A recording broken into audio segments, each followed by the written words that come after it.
السلام علیکم ورحمۃ اللہ وبرکاتہ۔ میرے عزیز و دوستوں، آج کا یہ انسان اور ہمارے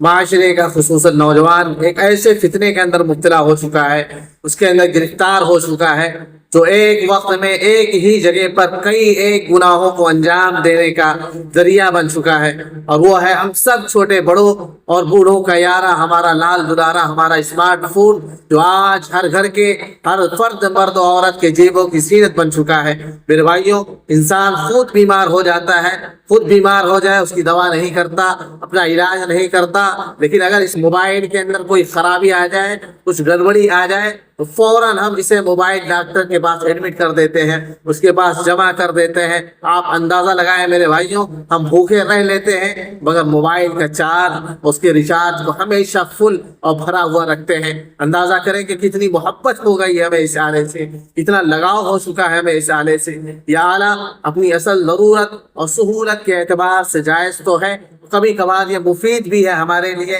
اسے علم حاصل کرنے، دعوت و تبلیغ اور دینی پیغام رسانی اور اصلاحی پیغام کی ترسیل کے لیے ایک مؤثر ذریعے کے طور پر استعمال کیا جا سکتا ہے، لیکن میرے بھائیوں، جب یہی آلہ اور یہی مشین اللہ تعالیٰ کی یاد سے ہمیں غافل کر دے، عبادات سے دور کر دے، اوقات کے ضیاع کا سبب بن جائے، لغویات اور بے حیائی کا سبب بن جائے، تو یہ ہمارے لیے فتنہ بن جاتا ہے، یہ ہمارے لیے آزمائش بن جاتا ہے۔ مجھے یاد آتا ہے میرے بھائیوں کہ ایک زمانے میں کوئی شخص اگر کوئی گناہ کرنا چاہتا تھا تو اسے ایک فلم ہال جانا پڑتا تھا، ناچ دیکھنے کے لیے لوگ ایک گاؤں سے دوسرے گاؤں جایا کرتے تھے۔ ہمارے بچپن میں بچے ہیرو ہیروئن کی فوٹو ملا کر کھیلا کرتے تھے۔ یہ ساری چیزیں میرے بھائیوں مختلف تھیں، یہ سارے مقامات مختلف تھے جو مختلف اوقات اور مختلف جگہوں کا تقاضا کیا کرتے تھے، لیکن میرے بھائیوں آج کے اس اسمارٹ فون نے ان تمام گناہوں کے ایک چھوٹے سے آلے کے اندر سمیٹ کر رکھ دیا ہے۔ اب انسان ایک ہی جگہ بیٹھے بیٹھے صرف انگلیوں کی حرکت سے دنیا بھر کی بے حیائی، دنیا بھر کی بے شرمی اور فحاشی اور یانیت اور لہو لعب کے اندر ڈوب جاتا ہے۔ اب انسان ایک ہی جگہ بیٹھے بیٹھے صرف انگلیوں کی حرکت سے دنیا بھر کی بے حیائی، دنیا بھر کی بے شرمی اور دنیا بھر کی فحاشی اور یانیت اور لہو لعب میں ڈوب جاتا ہے۔ اسے کہیں جانے کی ضرورت نہیں ہوتی، بلکہ بالکل آرام کے ساتھ پلک جھپکتے ہی وہ یورپ و امریکہ، لندن و برطانیہ اور دنیا بھر کی معاشرتی برائی اور گندگی کو اپنی آنکھوں، اپنے دل اور اپنے دماغ کے اندر بھر لیتا ہے، اسے سمیٹ لیتا ہے۔ بھائیوں، اس بیماری میں جہاں ہماری نئی نسل سر سے پیر تک بالکل ڈوب گئی ہے، وہیں پر ہمارے بڑے بزرگ لوگ بھی اس گندی اور اس اونیانیت پر مبنی فحش تصاویر اور ویڈیوز کو دیکھ کر وہ اپنی آنکھوں کا زنا کرتے ہیں، وہ اپنے ہاتھوں کا زنا کرتے ہیں، وہ اپنے دل اور اپنے دماغ کا زنا کرتے ہیں۔ لیکن افسوس کا مقام یہ ہے میرے بھائیوں، میرے عزیزوں، کہ آج نوجوان نسل کا ایک بڑا طبقہ تہجد کے وقت جب رب العالمین کی خاص رحمت بندوں کی طرف متوجہ ہوتی ہے، اس وقت موبائل پر فلمیں دیکھنے، گندے گانے سننے اور چیٹنگ میں مصروف ہوتا ہے۔ یہ وہ لمحات ہوتے ہیں جو عبادت، گریہ وزاری، دعا اور قرب الہی کے لیے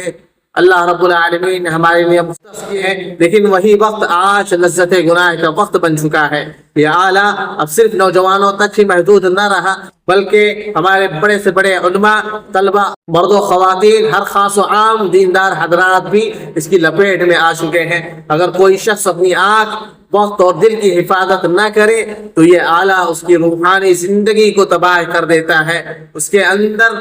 بے برکتی آ جاتی ہے، اس کی معاشرتی اور اس کی معاشی حالت کو خراب کر دیتا ہے۔ لہٰذا میرے بھائیوں، اس فتنے کی روک تھام کے لیے اور اصلاح کے لیے چند عملی باتیں ہمیں اپنانی ہوں گی۔ سب سے پہلے تو اپنی موبائل کو صرف ضروری اور مفید کاموں کے لیے استعمال کریں۔ روزانہ کچھ وقت نکال کر موبائل کو بند کر دیا کریں اور تنہائی میں اللہ کو یاد کریں، اللہ رب العالمین سے دعائیں کریں، قرآن کریم کی، قرآن مجید کی تلاوت کریں، نفلی نمازوں کا اہتمام کریں، کسی دینی کتاب کا مطالعہ کرنے کی عادت ڈالیں، ذکر و اذکار، رب کی تسبیح و تحلیل سے دل کو زندہ رکھیں۔ گھروں میں موبائل کے استعمال کے لیے کچھ اصول اور ضوابط مختص کریں، اپنے اور اپنے بیوی بچوں کے لیے کچھ اصول بنائیں، خاص طور پر سونے، کھانے اور عبادت اور گفتگو کے اوقات میں موبائل کو ایک طرف رکھنا سکھائیں اور اس کی شروع سے ہی عادت ڈالیں۔ یاد رکھیں میرے بھائیوں کہ وقت اللہ تعالیٰ کی سب سے قیمتی نعمتوں میں سے ایک نعمت ہے۔ اس آلے کا اگر صحیح استعمال ہو تو دین کے خدمتگار بن سکتے ہیں، لیکن اگر یہ بے قابو ہو جائے تو یہ ہمارا دین، ہمارے ایمان، ہماری آخرت، ہماری عاقبت، ہمارے چین اور سکون سب کچھ یہ نکل جاتا ہے۔ اس لیے وقت کی قدر کریں میرے بھائیوں، میرے عزیزوں، اپنے روح کی حفاظت کریں اور اپنے دل اور دماغ کو پاک اور صاف رکھیں، نگاہ کی حفاظت کریں، اپنی آنکھوں سے اچھی چیزوں کو دیکھیں، اپنے کان سے اچھی چیزوں کو سننے کی کوشش کریں، اور اس آلے کو اپنے اہل و عیال کے لیے فتنہ نہ بننے دیں، آزمائش نہ بننے دیں، اس کو دینی فائدے کے لیے استعمال کریں، اسے اپنی آخرت کو بنانے اور اپنی آخرت کو سنوانے کے لیے میرے بھائیوں استعمال کریں۔